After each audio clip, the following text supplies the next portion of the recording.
Hi, everyone. My name's Destiny, and I am sitting here with who you can see, the very handsome and very fun Kevin, who has just played an amazing game of Survival Challenge. How are you, Kevin? I'm doing well. How are you? I'm great. Thank you for asking. I think in these deep dives that have been going on the past few weeks here, you're the one who people want to hear from, obviously. Do you have any idea why they would want to hear from you? I have no idea why. None? I just happened to make it to played some type of game, made it to the end, and somehow like got some votes. So I'm not sure why they want to hear about my game at all. At all, Yeah, it was it's very not too important. underrated. Nothing special. Obviously, you're very modest because I think you played a fantastic game, and so we are here with the winner of Survival Challenge as he is playing it down like he didn't do anything special. And you did do something that was it like 21 other people, 20 other people were trying to do? Total cast of 24 people. Okay, so 24. And then you come out on top with this win. How did that feel? So I've always been a dreamer of like playing Survivor. And so when I saw this and got to play, I mean, honestly, I came in and I really want to just come in and have fun, but also play the win because playing the win is the fun. So ultimately, being the one that ended up winning the game was kind of like a fulfillment of a dream, even though it's not the real, like full fledged Survivor on TV dream. It's satisfied. It satisfied that hunger to go out and play the game in a live setting. I've never played any live reality games before, so this is my very first time coming out, and so just having that, that hunger is satisfied in a sense, but maybe we'll shoot for something bigger after that. Sure. How did you hear about Survival Challenge if you've never played another LRG or live reality game before? Yeah, I think the first time I heard about it was actually from something on Reddit / Adam Klein. So I know that he's got everyone hustling to come out and play the game. And then I looked it up online, decided last second to go ahead and just make an application, throw it in, and then here I am. Awesome. Obviously, I don't think you have any regret signing up for it. If you regret winning, we have a whole new ball game to get into, and I Yeah, don't think we'll I really don't do it. regret. I don't regret any of going out. I was very anxious before coming out, but I don't regret coming out. So before we get into your full strategy of the gameplay, what would you recommend to new players, people who've never played an LRG before? You were just one of them. What is your advice to these new players who are hearing about these games? Well, I think it really depends on what type of LRG that you would be playing. But specifically for this one, I made sure I went back and I watched the last season. And so I think that helped frame my perspective on what was to come. And also for something like this, check the weather, because that definitely helped out a lot in terms of making sure I wasn't going crazy and cold. Well, I Yeah, was cold, but not as cold as I should have been, I guess. the weather that happened that weekend, so I live about 90 minutes from where Survival Challenge actually takes place. And the weather that happened that week was insane, unheard of, not weather that we had had. So good for you for just being prepared and able to adapt. Because even people who are from here, we were not prepared in adapting. Shout out to Um, my friend Felix. He helped me out in terms of preparing for what clothes to bring. I'm like, look at the weather. It's gonna be this type. He's like, dude, just bring a rain jacket, man. Like, bring a rain jacket, bring the hood. Just don't get wet. Don't be cold. Whatever satisfies those two things. Don't be wet. Don't be cold. don't be wet, don't be cold. Did you feel like you were wet the entire time you were out there? Yeah, pretty much. But I mean, they kept making us go into the water in the swimming challenge. As soon as I got dry, they would throw us back into the water. I commented on that every time. I was like, I think it's a game. Like, because it was kind of drizzly the whole time and it was raining. Um, and then it would come back and yeah. So William is here now. Or he's not. It says he's here, but we don't see him. So we'll wait to see if he can pop back on here. William will be coming in and doing this with us. I think he's just having some technical difficulties at the moment. So yeah, so I was saying that when we were out there is every time you guys got even remotely close to being dry, they would throw you into the water again. And I was like, this is so cruel. This is so, but I think it's a big part of the game Yeah, just a perpetual state of being wet. of being wet. Yeah. Um, is there something that you wish you had brought out there and didn't? I wish I had brought I would say probably in those instances, because it was actually so cold at night, for us at least, I wish I brought a long sleeve shirt instead of a short sleeve shirt. So that would have helped out a little bit in that regard. Yeah, just having that extra layer. There was a part in there that one of your contestants was so cold, I was waiting for the Natalie moment. Can I have your jacket? Can I have your jacket? Was that something that you ever thought about? You're like, hey, I know I just voted you out, but can y'all give me some of these layers? We're cold. I mean, I think in comparison to my tribe mates, I was pretty good off because I brought a real rain jacket with a long sleeve and everything. I know some people brought some clothes that were not as waterproof, and I think somebody brought something that wasn't waterproof at all. So they were like, I think Patrick only wore his t-shirt for most of the day on day 3 because he wanted to preserve his clothes for sleeping at night. Oh no. Well, I mean, it's smart, but you also have to get there. Yeah. But So we'll bring William in. He's all ready to come. Welcome, William. Hey, How are you? how's it going, guys? Oh, I'm doing great. Awesome. William, It's so funny. We're talking about the weather, right? And I'm looking outside, and it's like the same weather we had out the entire time. It's like it just never ends, you know? Oh no. So for the viewers who don't know William, why don't you give us a little background, who you are, your relationship to Survival Challenge? Sure. So I've been a part of production since season 4 of Survival Challenge, back when it was actually hosted in Maine and known as the Durham Warriors Survival Challenge. I was a cameraman on season 4. Then I was the lead video producer for season 5 and 6. Season 7, I actually took a step back so I could play, and I played in that season. And then I came back to lead the production for the video team this season. Do you have a favorite season? I mean, I'm kind of biased on my season. Season 4 is always going to hold a special place in my heart because when I came to do Survival Challenge, I'd never actually seen any Survivor and didn't know how it worked. So season 4 introduced the concept of Survivor to me. So that was pretty big. And so I always have a soft spot for season 4. Season 5 was so awesome because we had so many cool redemption stories and new stories from the survivors that came and the interactions that happened with that. Season 6 was crazy for the weather, and then also really fun to see how this game changed when we changed locations.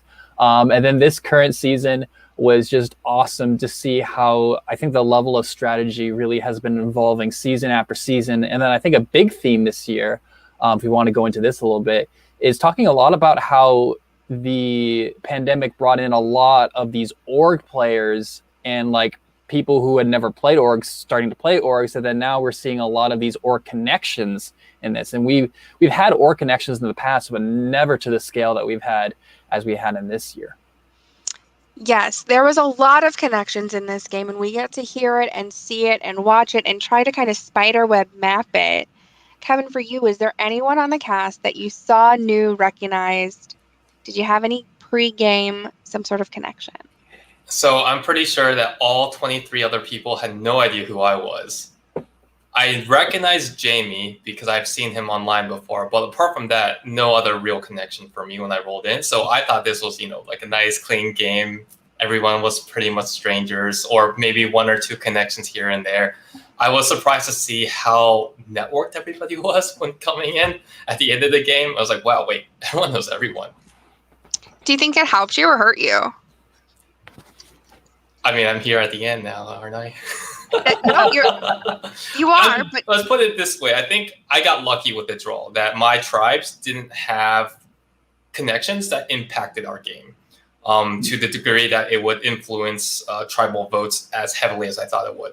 I know for my original tribe where on Fala that Benji knew Holly and then Caitlin and Jake were connected. And so that might have influenced Holly not going home in the first vote. But ultimately, those connections didn't play a major part in the decision-making moving forward. And it didn't change the course or trajectory of the game. I always find that players who don't have any pre-game and you get to kind of own, like you get to be yourself and develop yourself, always have the easier time than people who have to overcome the past bloodshed and the past lies, and like that stuff doesn't ever go away. You forever like, you remember when you lied to me? Why am I supposed to remember and believe you today? So hopefully in the future, you'll have the ability to see kind of a difference. I appreciated the fresh experience because that's what I wanted. That I think that made it a lot more fun for me rather than having to deal with potential baggage moving forward. Mm-hmm. Yeah. Are you planning on playing a future game? Do you think you'll keep playing? At this moment, I think I'm gonna chill for a moment. I've got other stuff in life that I need to handle first, but maybe a couple of years in the future. Sure. So let's jump into this game. Oh, go ahead. No, I was just gonna say, yeah, and you can go into them knowing that, hey, I've already won one, so the pressure's kind of off now. So you can really chilling. go chilling. I'm just chilling. Yeah, just chilling. People do go for a long time and play a lot of games to try to get that first win. So now you can just be like, okay, I have nothing left to prove. I already did it once. Sorry, sucks to suck. No. So let's jump into this first game. The first few rounds or days even of the survival challenge, you're playing the game, but you're not actually playing the game. You're not voting anyone out. You're building these connections.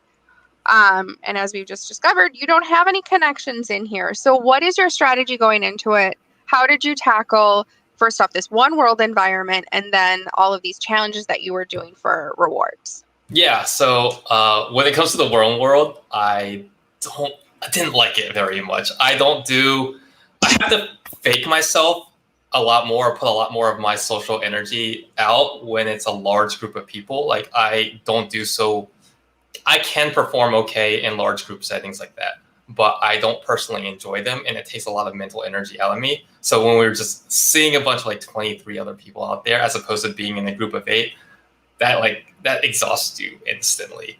But you just kind of, the adrenaline of playing the game kind of puts you through it. But by that night, I was like, oh my gosh, I just don't want to talk to these people anymore because I need to like chill out for a second. It's too much talking for me because I am not as like extroverted as some other people out there.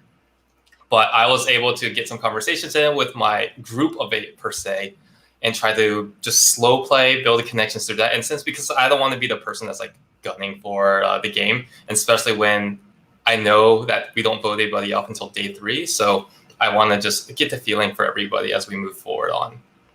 I don't know if you want to expand on that or not, but for reward day, also I think when it came to reward day, I was also doing the same, trying to build connections, getting to know people across the group lines, because I figured by that point they might come in handy later, which they did actually. And for the actual reward challenge, I think I just tried to play them as best as I could because it was fun. Like reward day was really, really fun, and we got to see all these challenges, and it's kind of like the little child in me coming true because you just get to play these games. It's like, oh my gosh, it's like actually playing something on Survivor, but without any of the drawbacks or implications quite yet. What was your like first moment where you were like, oh my gosh, I'm playing Survivor? So the very moment I was like, oh my gosh, I'm playing Survivor, in a sense, like was the very first challenge when John said, all right, you're going to do this challenge. You're going to find your group of 8, go.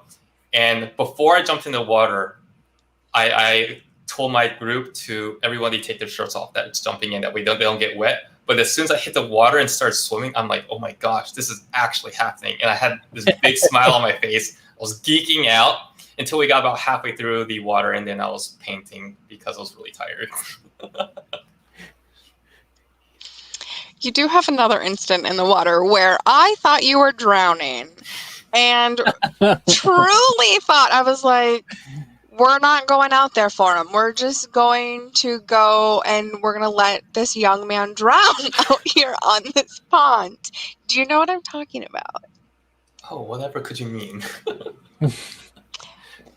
Walk us through your thought process of that specific event. So for the people who haven't got to see the full episode here, part of what happened in Survival Challenge this season is in order to get clues to powers, they were given opportunities to essentially sabotage their own tribe. And if they completed the task, then they would get a clue to an idol or another advantage of some sort. And at the time, the crowd didn't know what was going on. And we just see Kevin dying in the water. What was your thought process? What was going on for this specific challenge? Yeah, so I think in order for me to fully explain what's happening, I have to rewind, because ultimately before that, they gave us opportunities to buy these advantages. And our tribe was wondering if this would be individual advantages or tribal advantages. And ultimately, we decided we would take the risk and pool our coins together for a tribal advantage. Originally, Holly wanted to be the one to purchase it. Unfortunately, Holly was not in our core group of 5, so I ultimately volunteered myself, knowing that it would overrule Holly's volunteering. And I got the sabotage clue for the challenge. Now, the sabotage clue said that you had to get the logs from the platform and get them so wet that they're basically unusable to be used in a fire-making challenge, right? So they're so wet, they're basically throw them away, they're just too wet, whatever.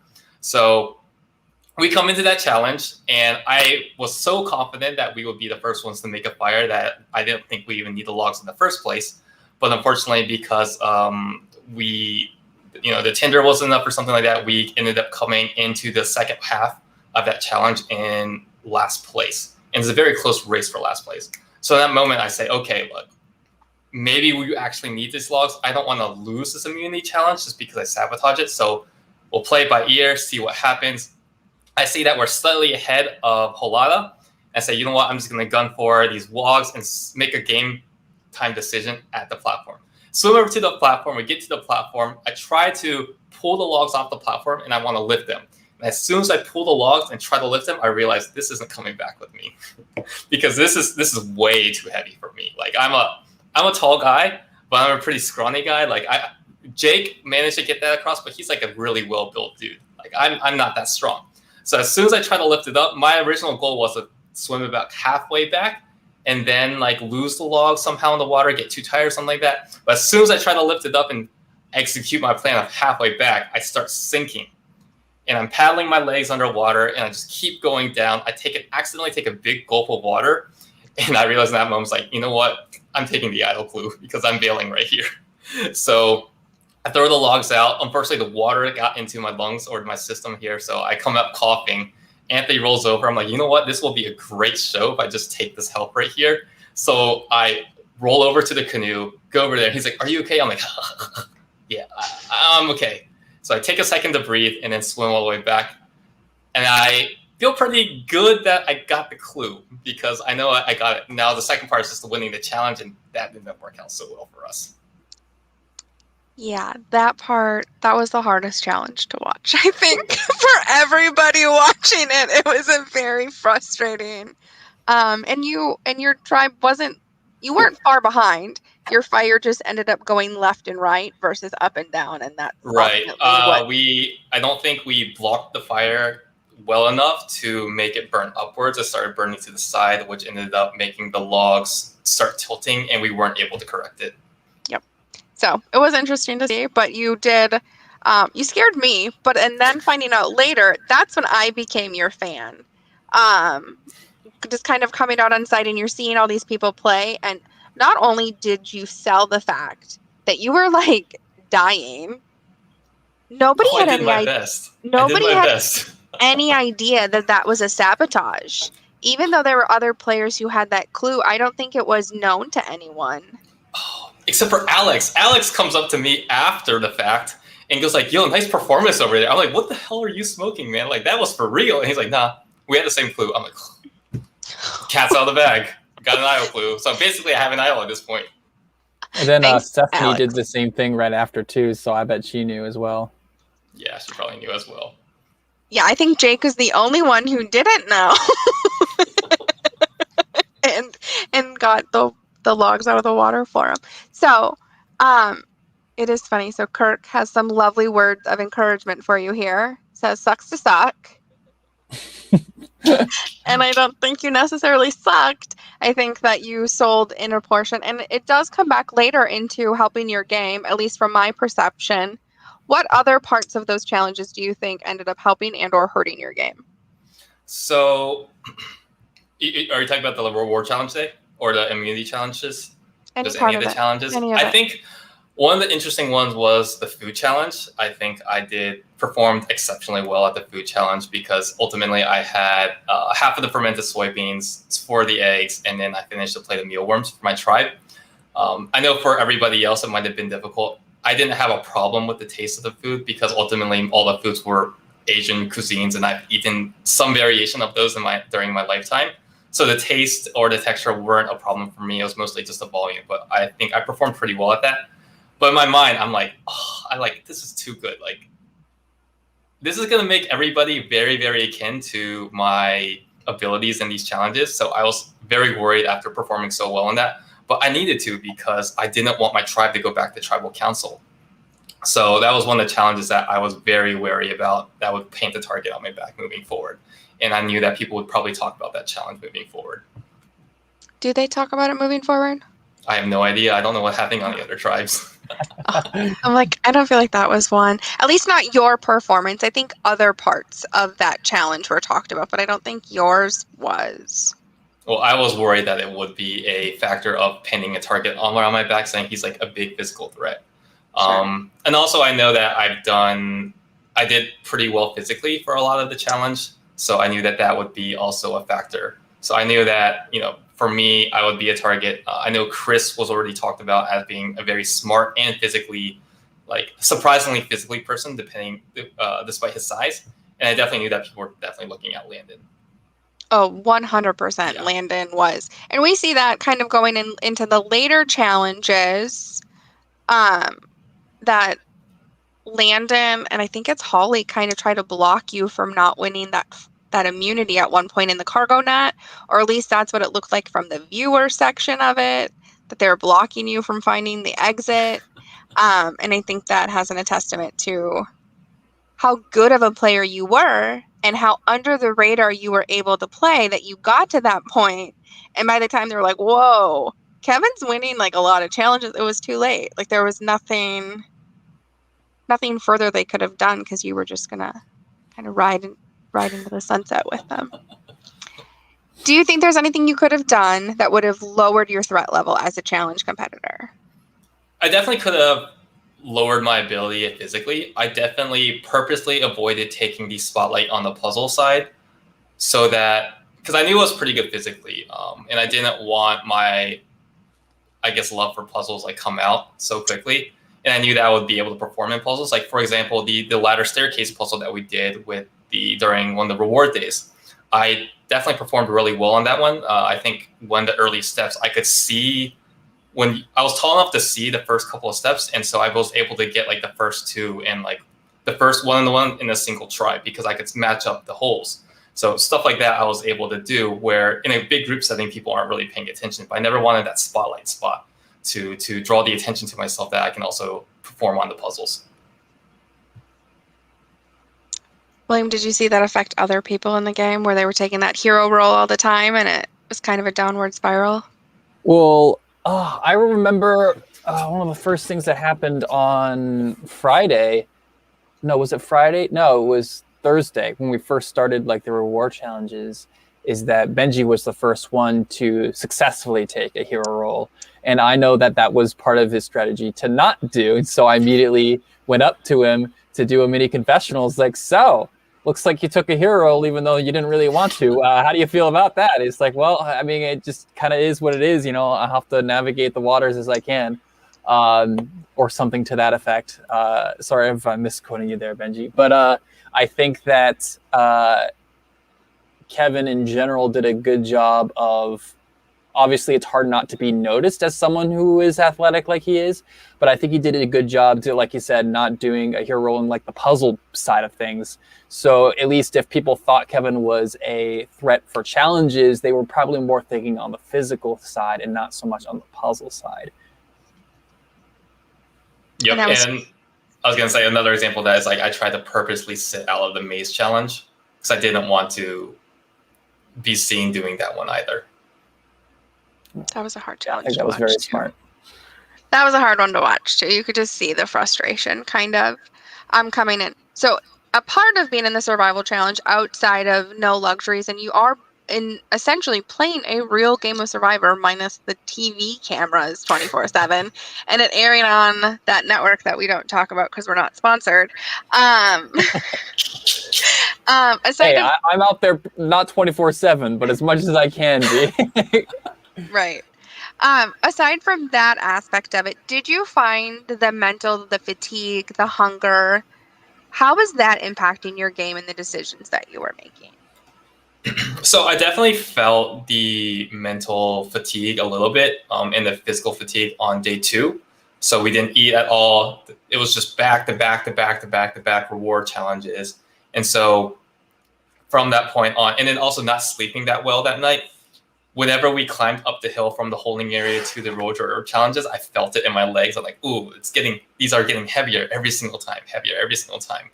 But past that point, on day 3, after the food challenges, where I got a significant amount of protein, that basically carried me throughout the entire weekend because of the amount of food I ate during that challenge. And then plus a reward feast, the merge feast. So I think that I had a substantial amount of food that carried me through. And so from that point, the lack of sleep / the lack of food didn't affect me too much, I'd say. I got a decent amount of sleep every single night, maybe at least probably 3 hours of sleep to 4 hours of sleep every single night. So the adrenaline plus the amount of protein I got definitely helped carry me through the last couple of days. That's good. You definitely need the source. And so there's your advice, everyone. Eat all of the nasty food at the Nasty Food Challenge because you need the protein out of it. It carried me through. Never felt hungry after that. Well, there you go. Let's get into the social aspect of the game. So you were aware of yourself enough to know you had to lower your threat level. And then socially, there's 24 people in here. You were lucky to not go to tribal early on, but these connections were formed from the swaps that were happening and the swaps and this tribes that were happening. There was this very large alliance that was on your original Fala tribe. Yeah. You were in it, but how secure did you feel in it? I felt fairly secure within my original Fala alliance. So the original Fala 5 were the core group of the Fala 5 were myself, Benji, Patrick, Megan, and Mandy. And within that group, I felt that I had a strong enough foothold to feel fairly secure within the 5. I had a really, really great relationship with Patrick. I thought I had something great with Megan going there. And I saw Mandy and Benji as really strong allies. Within the 5 dynamic itself, though, it was a little bit more tricky because I know Mandy and Benji were close. Me and Patrick were a pair. I had Megan kind of pulling in as my second person. So me, Patrick, and Megan were trying to work together. And then Mandy was like, it's you, me, and Patrick. And then Benji was like, I see that you're hanging out with Patrick a lot. I'm like, I see you're hanging out with Mandy a lot. So the inter-tribe dynamic was there a little fishy. I know that Megan felt like she was on the out, so I tried my best to make sure that she was brought in. And she was somebody I valued higher than Benji and Mandy at the time. So because she didn't have, I perceived her as not having as many connections compared to me. So it was within the 5, it's a bit of a mess, and it would have been interesting to see what happened if it actually got down to the 5. But beyond that, Holly, Caitlin, and Jake were the 3 on the other side. And it was very interesting because on deciding who to be voted out first, I think some of those dynamics came into play. Like, for example, Benji and Holly's connection, I think made Benji want to deflect off of Holly. And then I wanted Jake to stay because I had the best relationship with Jake. So some of those might have came into play, but ultimately within our core group of 5, Patrick and Mandy were making most of the decisions. I purposely did not want to make a decision because I didn't want to stand out as somebody that was driving home a lot of decisions. So I just kind of took a step back, gave my quick opinion, and then let this where everything followed where they may. Sure. Did you at any point declare, did you have a final 2? When did you make your first final 2? Who was it? What were you doing on that aspect? So my very first final 2 was with Patrick. We had, right before we had gone off to buy our first, the challenges before Immunity Day, everyone goes up one by one to go purchase the challenges. And so at the very end, it was me, Megan, and Patrick. When it was that us 3, we solidified that it was us as a core group of 3. And after Megan walked off, it was just Patrick and I sitting there. And we talked. I said, look, you're going to be my ride or die. I will look out for you no matter what. Like, I feel really comfortable. Patrick, just his charming blue eyes, the way that he talks, he's so empathetic. Like, he just knows exactly what to say and how to say it to you. And I felt so comfortable around him. But also, I think I just liked him so much. I was willing to work with him. And I felt that I could share everything I wanted to with him. And so we solidified our final 2 in that instance. So at the very beginning of Immunity Day Challenge, I had a final 2 with Patrick. Did you know Patrick was getting voted out? Patrick got voted out at the end of day 4. Way later, but did you know Way it was later. happening? I did not know before the vote. Okay. Now, as we were walking to Tribal Council, Mandy looked at me and said, "I'm so sorry." Oh. And at that moment, alarm bells go off in my head. And then when Katie steals Patrick's vote, that's in my mind saying, I think Patrick is going out here. And so I knew that in that instance that I really didn't have any power to change the vote, but I had the idol to play on Patrick. And I decided ultimately not to do that. Yeah. Okay. That's why I asked. Yeah. If you knew, did you go, "Oh, I should protect my ally here"? I definitely thought of it. I thought about it in the moment. It's like, I should play my idol on Patrick, or should I not play my idol on Patrick?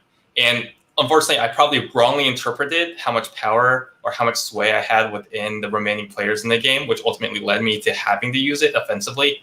If I had known maybe how much power, how much sway I had, I might have used it to save Patrick. But in the moment, I felt that I had enough leeway in the game to not use it at that point, because ultimately using it at final 11 means that you save the ally, but it doesn't create a structure that can potentially, it's still early in the game to create the structure. People don't really vote along. It's still a very fluid game. And so ultimately I'm very happy I lost Patrick. I'm super sad about that, but I was able to create a structure with the play at final 10. Well, you have Patrick in the comments right now, and he is livid. No, just kidding. He doesn't. He says, "I support your decision," which I think is the best part of having an ally. Having an ally who supports your decision and understands kind of where you were coming from. I think your game would have been very different if you had ended up saving Patrick. Then it's, obviously you guys are even closer than what people were perceiving, and you have to overcome so much more. But that heart over mind will get you almost every time. It's a very hard battle. Do you see that all the time, William? Yeah, I mean, I'm also curious about the fact that Kevin had the guts to have an idol and not play it for himself, still for someone else. So let's talk about that a little bit. What made you feel confident enough to play it for your ally, and what made you feel confident enough that that's where the vote was going and that it was better to save your ally rather than yourself? So at final 10, I think as people were talking, I realized that there was 2 sides brewing. One side was essentially my original group of 8, plus Tumunga, I think is what they're. So the 4 from Tumunga that I had previously swapped on, plus Madison, and they were working towards, and they wanted to vote out Mandy. And I realized that's probably because something must have happened on the swap tribe.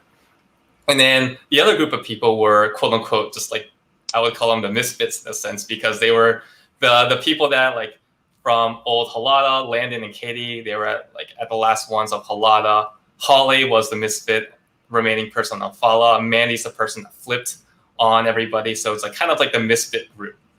And as I realized that I had no power, as we were talking and I saw Chris and Jake in the middle, I realized that they were kind of the swings here.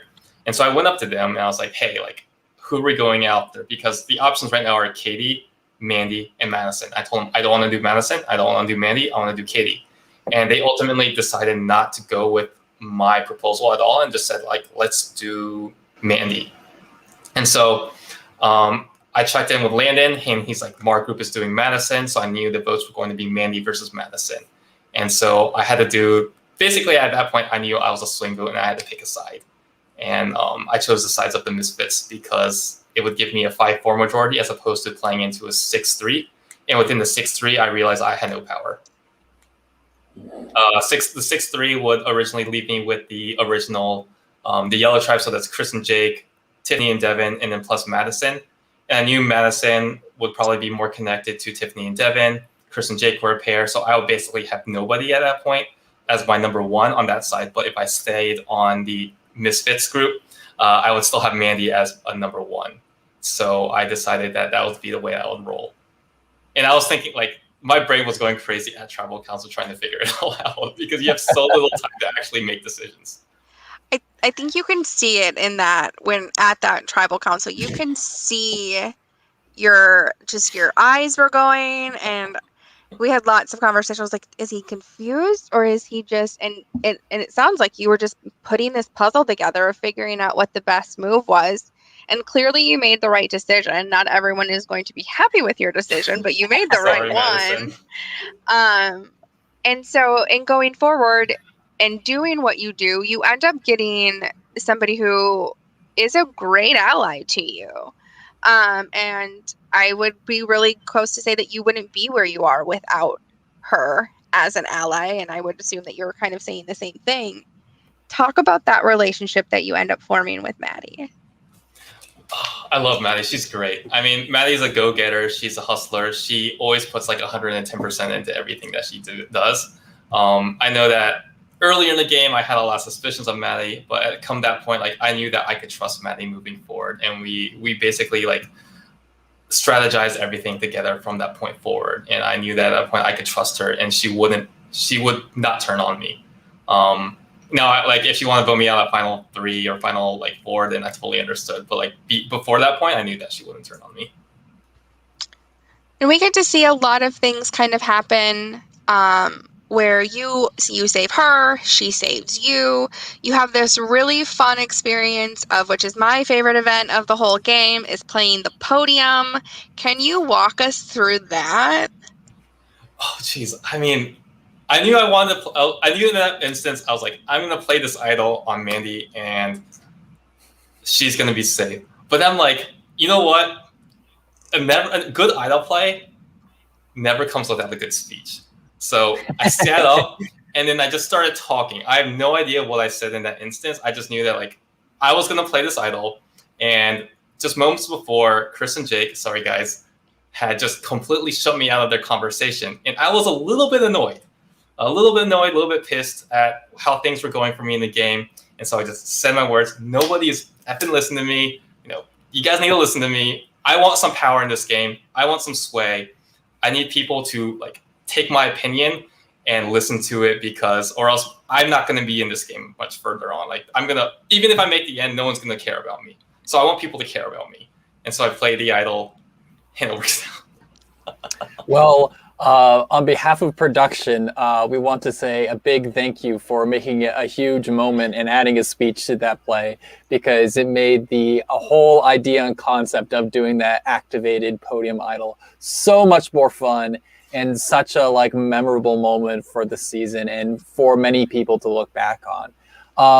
Something that is kind of fun to look at, like you as a player, is also you as a character, because despite downplaying, certain things about challenges, from my point of view, always holding a camera, you were always playing it up for the camera. And whenever there was a camera around, you were taking advantage of it. And I loved it. And I said all the time, like, yo, I don't know how far K-Woo is going to get in this game. I really hope he gets merged just so I can have him more, just so he can have more screen time, because he is great TV and I am literally always team TV. So just out of curiosity, what's going through your head, when it's like you see the moments that you can make into a memorable moment? I mean, it is ultimately going to be a pseudo show in a sense. I'm just going to have to play it up for the cameras. I'm accustomed to basically, in a sense, performing. I mean, I come from, when I was in high school, I did performances on stage. I'm used to talking and presenting to people because I am working in I constantly give presentations and stuff like that. So, and I'm a dancer, so I'm constantly performing / breaker. So I battle people. So just everybody watching you all at a time. So having people have eyes on you and having people watch what you're doing is not something that's foreign to me. So when it comes to that, I can put on, a bit of a inflated character for the camera. So that's not something that it's a better version of me in a sense. The one that's more outgoing, the one that's more extroverted, and willing to communicate with people. Otherwise, I'd just be in my room, just chilling, playing video games or something like that. Jumping off of that, I also was genuinely curious. After wanting to show off to people with your dance breaking skills, you ended up injuring your thumb.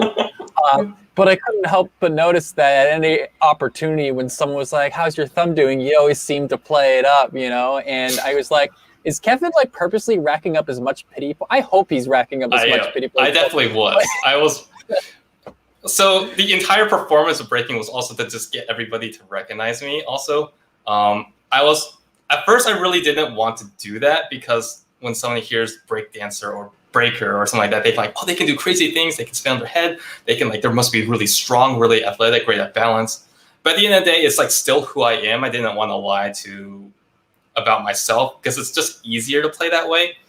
So I kind of let it out. And I figured that this would make people want to approach me and work with me because we were still in the quote unquote one world situation and didn't have official tribes. So I figured that doing this might help me gain a little bit of leeway with some people that thought it was really cool. And I think it might have done some influence. But after I injured my thumb, they wrapped it up and everything like that. And it wasn't as functional as it was before. People started asking about it, right? Because it was all banded up. It was really purple, really, really, it wasn't in a great shape. But when people kept asking about it, I definitely tried to use it as a leverage to connect with people in a sense, get the pity points, make people feel sorry for me. Hopefully it would lower my threat level a little bit because I have no longer the ability to untie knots anymore. I definitely played it up a little bit. I kind of feel bad looking about it in the past now that I'm looking at it, but I don't regret doing it. Sometimes you have to do what you got to do. I know. You have to. If it got people if it got people talking to you, it got people talking to you. I will say that as somebody who was watching it, you were definitely somebody who people wanted to root for. Not there's people out there that you know and you root for because you know. I didn't know who you were, and just your charm and your character and how really humble you're not even sitting here bragging now that you did something that was incredible. Because you did, and we want to root for you. We wanted to see you do well. I can't tell you how many times I was like, okay, he's gonna win this one, and they're like, stop, we're rooting for, and I'm like, I don't care. Come on, Kevin. And I didn't even know you, but I was rooting for you, and I think that's a testament to who you are as a person, who you are as a player, and just your overall character. Which at the end of the day, you want good characters and people with good characteristics to win this game. So. Thank you for that. Watching you just kind of thrive out there was very fun to watch as a fan. So I hope you don't take 2 years off. I just don't. I want to see you play again. In the game, you have talked about how you knew and you had enough social awareness and self-awareness to know what to upplay and what to downplay. You built these really strong connections. At any point, was there something that you were like, oh, I really need to do this, and you just didn't have the opportunity to try? I think when it came down to the final, after Mandy, I saved the Mandy with the idol. When it came to the final 9, I'm like, okay, I need to really try to rebuild a connection with Tiffany and Devin. I knew I had my 5, but I knew that I still wanted to be useful to Tiffany and Devin as they were moving forward in the game. And unfortunately, I wasn't able to flip that around and rebuild a connection with them or a strategic connection with them at all. I think Tiffany was a little bit more receptive to some of those. I think Devin was not as receptive to me from that point. So I think I wish I got a little bit of a chance to rebuild something with them. And that might have actually, if I did that earlier, I might have not gotten the votes at Final 9. And I definitely knew that I was really, really at risk at Final 9. I felt very uncomfortable going into Final 9. Especially because after that day we had, the reason why behind that is because I came to Exile, I got back, everyone was scrambling, then everyone went to bed. And when everybody went to bed, me, Mandy, and Katie were on the separate tarp. And that kind of just, my alarm bells in my head kind of started ringing a little bit. I'm like, why are we separated out? Is there a reason behind that?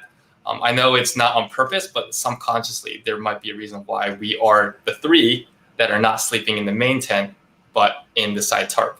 So my alarm bells kind of went off in that instance. And then moving into Final 9, I just felt really uncomfortable. Well, you come out on top. Thank you, Chris. Thank you, Chris is my biggest, apart from Mandy, Chris is my second biggest savior in this game. Chris, I would not have made it anywhere without Chris. I don't know. I still don't know what the logic was for that. But yeah, it did. I do, but we can save that for when we have him on. Perfect. I can't wait to hear, because it was so crazy to see it, but I'm glad that it happened for you, and I'm glad that it worked out. And look at the change that it had in the game. It was like a game-changing kind of decision for him to make back then. So I mean, not even at Final 6, but at Final 9, if Chris had voted for me instead of voting for Jake, I would have gone home. And Chris, I think, has made some active decisions to keep me in the game rather than eliminate me.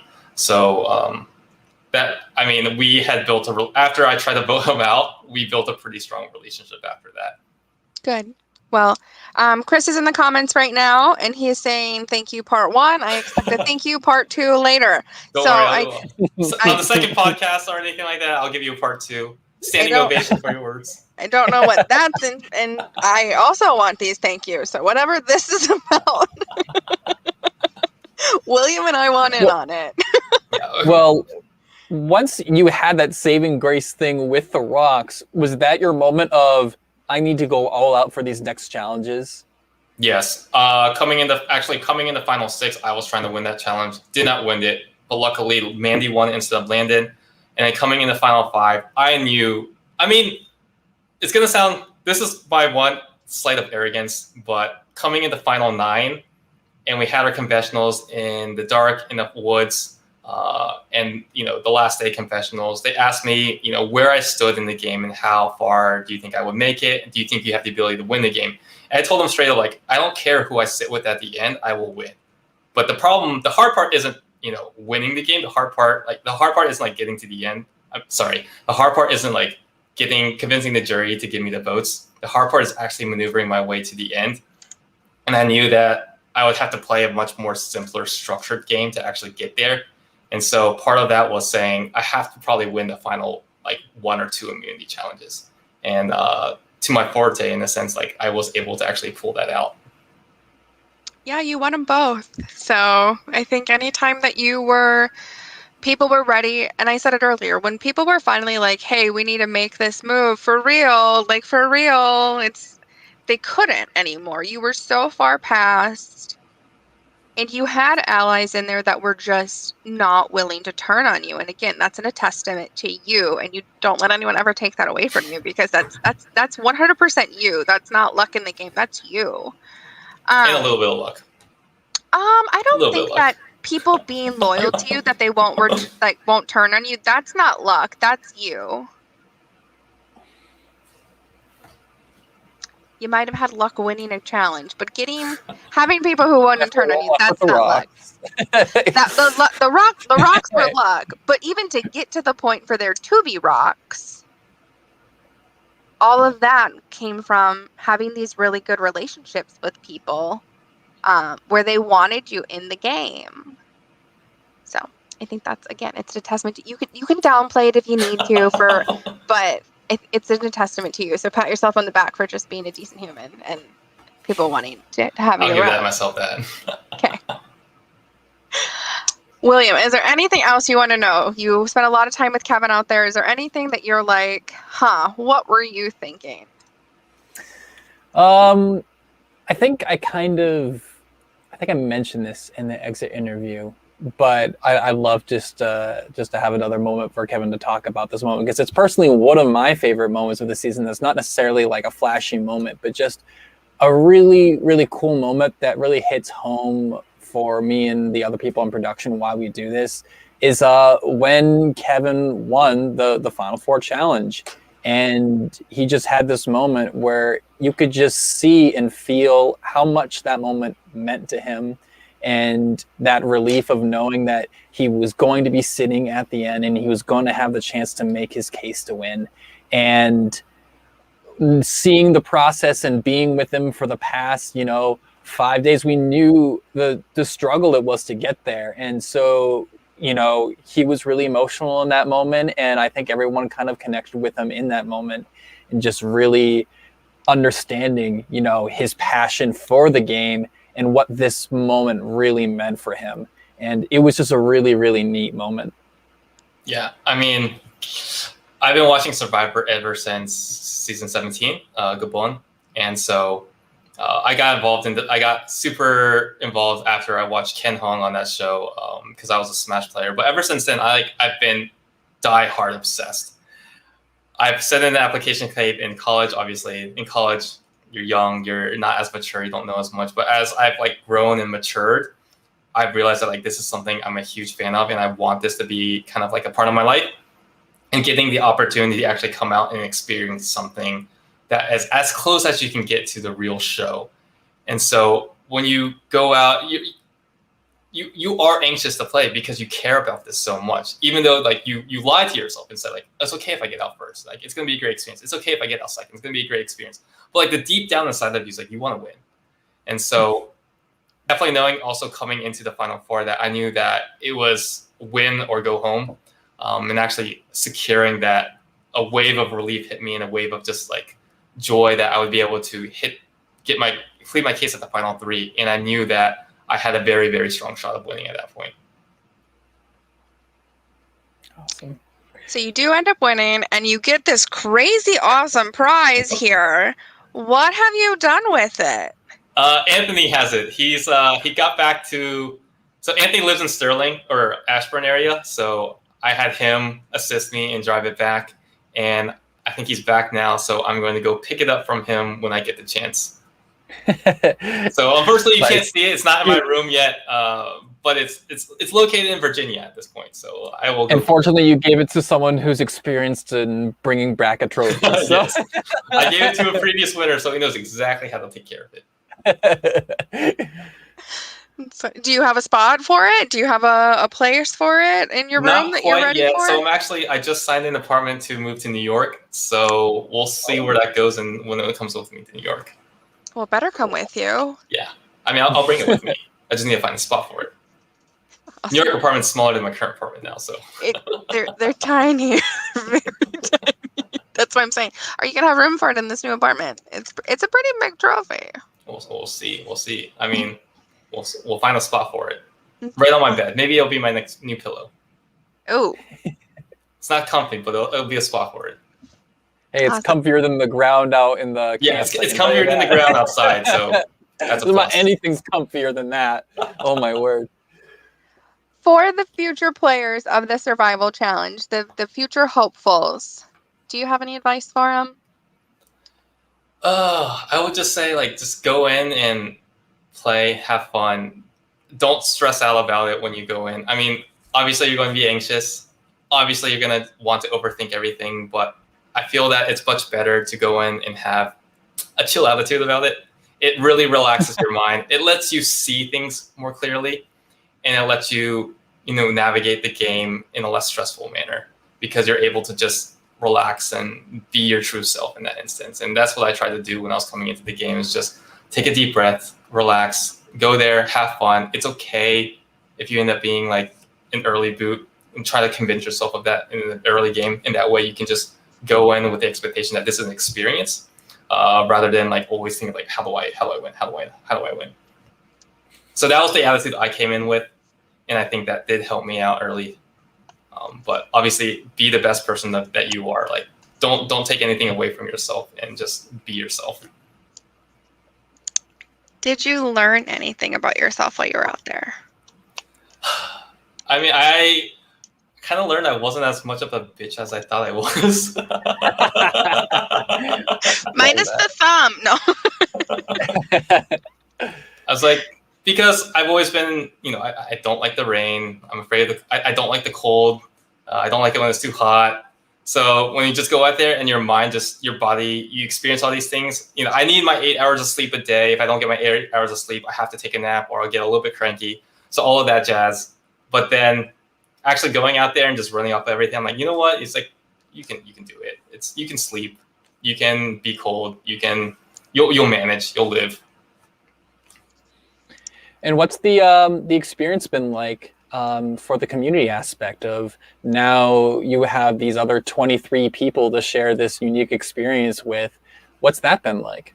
It's been great. I mean, we have a group chat going. We talk once in a while in the group chat and just share our experiences and share everything. So, I mean, the community of people is great. I would really love to come back and try to volunteer next year, given that, I don't have work or anything like that, because I'm so happy that the opportunity was provided to me, and I lived a really, really great experience. So I'm hoping that next year I can help out and provide that opportunity to somebody else too that can live up their dream or live up their experience of playing something like Survival Challenge.